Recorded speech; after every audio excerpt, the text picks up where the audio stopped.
Once I got over the shock and embarrassment, I started to think of all those who really deserve the credit for making Second Harvest such an effective organization. The 3,000 volunteers who show up every week to organize and distribute food at 200 agencies and programs, and all the wonderful food donors. Oh my God.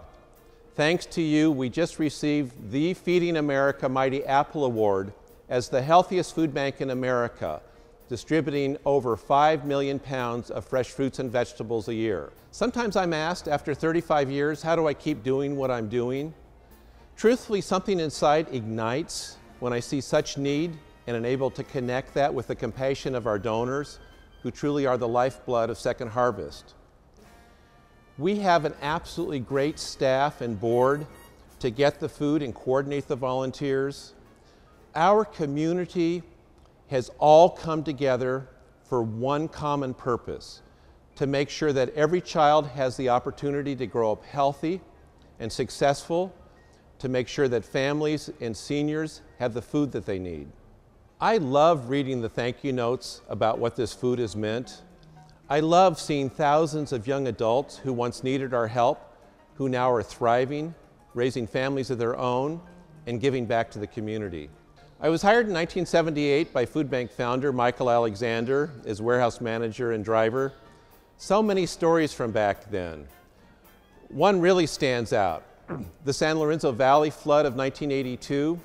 It was my job to get the flashlights, the water, and the food.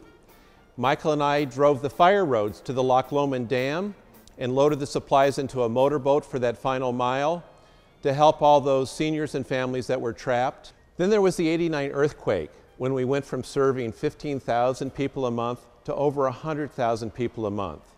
We received as much food in 2 weeks as we normally did in a year.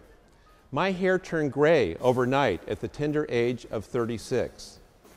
Jess Brown, Tim Driscoll, and I came together to organize Ag Against Hunger, which has donated over 200 million pounds of produce over the years. Then the freeze of '91 and the '95 flood. No one knows when the next disaster will hit, but we know, living in earthquake country and next to the Pajaro River, that we must be prepared for the inevitable. 15 years ago, we did our first hunger study, and we were shocked to discover that child hunger is 40% higher here than nationally. In response, we organized the Food for Children program, now serving 9,000 kids a month with healthy food and physical activities. Dick and Mary Solari chaired our capital campaign to create an efficient warehouse with truck docks and pallet racks and large coolers. And then there was the 2008 recession, when thousands of families lost their jobs and homes. And Second Harvest went from serving 10,000 families to 16,000 families a month. We have had to get very creative.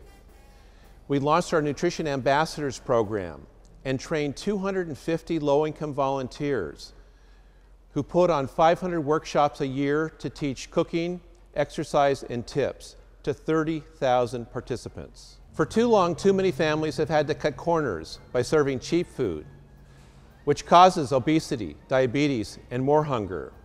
We believe that healthy eating and exercise is the key to a healthy workforce and a vibrant community. I could never have imagined 35 years ago I'd still be here and my life so rich and so fulfilling. I appreciate the acknowledgement, but truly, it has been a privilege. It has been the greatest privilege I could ever dream of. Thank you.